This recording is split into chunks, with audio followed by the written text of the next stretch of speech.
Young group, it's a group that's ready to learn, ready to put in the time and energy, and I'm just excited to be part of that process with them. Kyle, Dana Green with ABC4. You obviously were hoping to be drafted on day one. How are you going to use that as motivation? Isaiah talked a little bit about that as well, of with a chip on their shoulder. You kind of mentioned that draft night. Can you channel that maybe frustration in trying to prove people wrong? Absolutely, yeah. I mean, I think that's kind of been who I am my whole life, to be honest, is kind of a guy that's overlooked.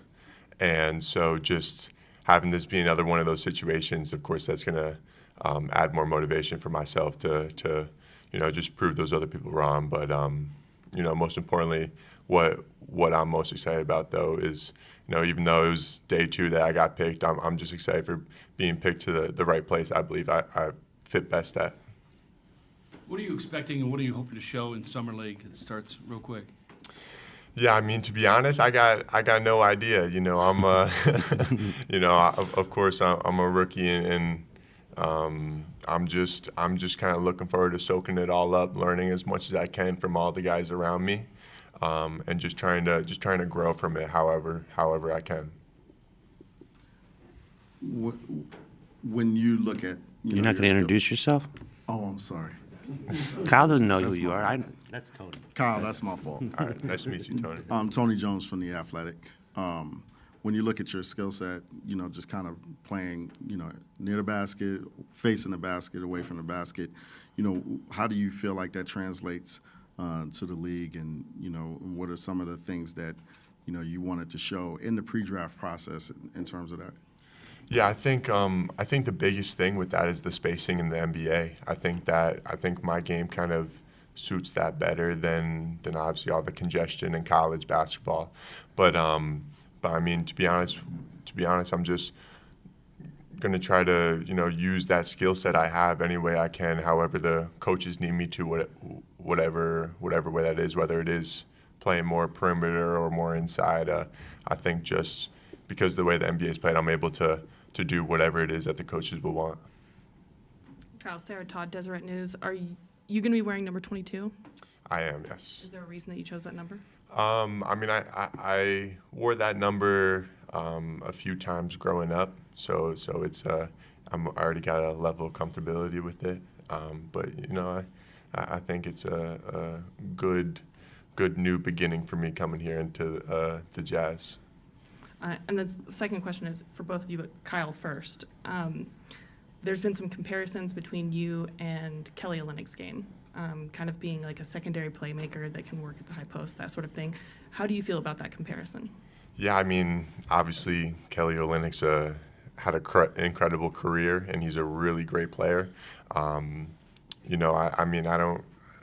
think that's a great comparison, and at the same time, I think there's always other comparisons you can make, no matter who it is. So, but I think the most important thing is just trying to be myself, be myself out there, and not feel confined to any limits. I mean, kind of the same question for you, Justin, but Yep. along those lines, is having a player like that, after seeing what Kelly could do with this team, is Sure. that important? I mean, having guys, you guys talk to Will all the time, and he talks about a lot of things, but the main things he talks about, we don't play free minutes, and you need to move the ball. So having players that like to pass, that can pass, gives you a really good base to grow your game.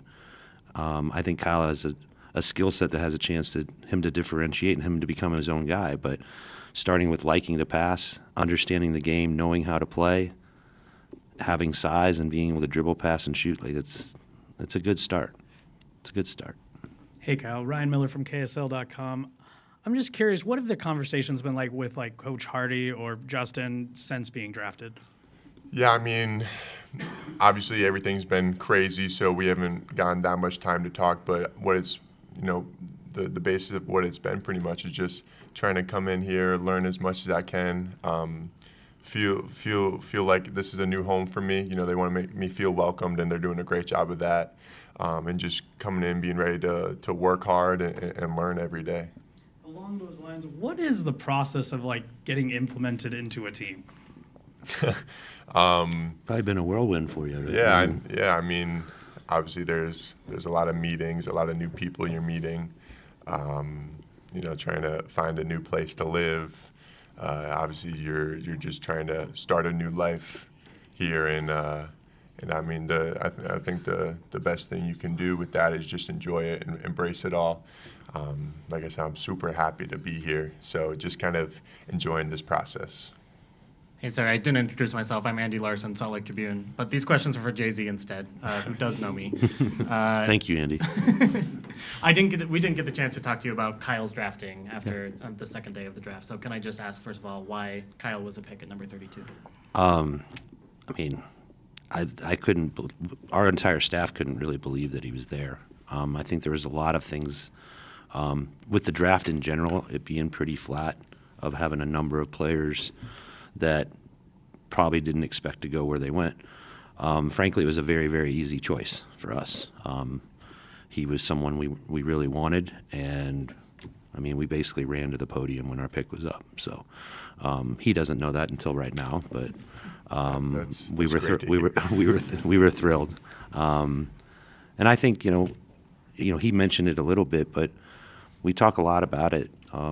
Okay, you're drafted, and maybe it didn't go the way you wanted to as far as number or expectation, but finding the right place and finding the place to begin your career. Now, I don't care if you're the first pick, your 32nd pick. It's like now you got to find out if you're good, and then all that stuff just goes away.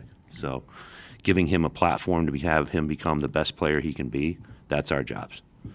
And then, not specific to Kyle, but what kind of role do you expect the G League to play in the development of all three guys that you drafted? Yeah, I mean, I thought you saw great examples last year.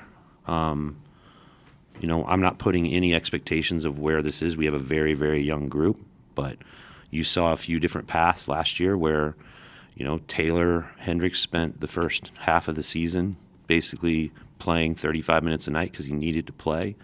Keontae George, came off the bench and played with our squad for most of the season outside of injury. And Bryce, took a little longer. So every situation is unique based on their skill set, how much they played, injuries, things like that. So with Kyle, I think being open to everything, but his skill set allows him to give him an opportunity to be able to connect with other players very quickly. So what he does with that and how he integrates, no matter where he starts, but we'll get him better for sure. Kyle, do you have any previous relationship with any of the Jazz players or your fellow rookies? Yeah, so the one player is Keontae. Played with him at USA when we played on the 3-on-3 team, and we went over to Hungary and we won a gold medal there. So that's the one guy I've known for quite a bit of time now. And having played at such a high-profile school like Duke, probably not the most liked program when you go on the road, right? Is that going to help prepare you maybe for life in the NBA eventually? I would like to think so, yes. I mean, obviously, I'm not really sure what to expect with the NBA and the environments at the games and stuff. I'm sure that's very different. But in terms of best preparation for a college program, I think Duke did a really good job with that for my mindset. Kyle, I'm Jeff Rennie with Fox 13. You're an East Coast guy. What's been your impressions of Utah? Have you been here before? And your short time here in Salt Lake City? Yeah, I mean, this is pretty much my first time here. I mean, I was here a couple of weeks ago when I came to work out. But yeah, no, this is pretty much my first time being in the Mountain West area. So it's very different sites. But I mean, it already gives off such great energy to me, and just seeing the environment. I'm very happy being here and just looking for a place to live. Kyle, David Locke, Jazz Radio. I watched your game against Baylor and Boston College, so that's my wealth of knowledge. That's it. Apologize. But two things that jumped out to me. One is in the Baylor game, you switched a ton and handled it pretty well. Do you think you're maybe better at that than the scouting reports gave you credit for? I definitely would say so, and I think that's just the confidence I have in myself and just all the work I've done these past couple of years at Duke with my defense, and I think I did a much better job with switching my sophomore year than my freshman year. So yeah. And the second one was a very low dribble at times, which is hard for 7-footers. What have you done to try to develop that? You said low dribble, yeah.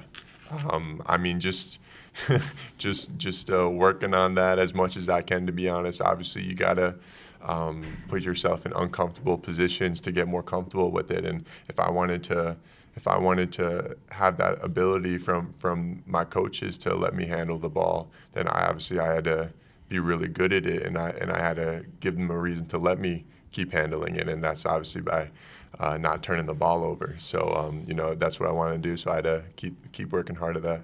The finish of this is good. Thank you.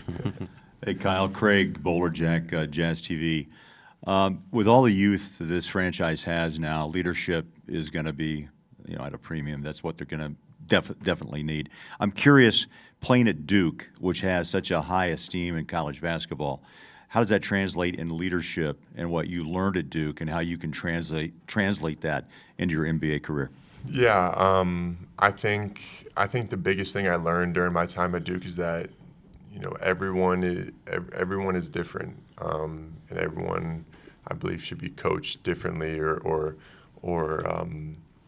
just talked to differently. There's some guys that you may need to let them lean on you a little bit more. Other guys you can get in their face. But so I think just kind of knowing who you're dealing with and creating a connection with them is kind of what I learned at Duke, and just how to best handle that. But at the same time, just doing whatever's necessary of me. I'm not going to try to force myself into any role that's not needed. I'm going to do what's required of me and just do the best job at that.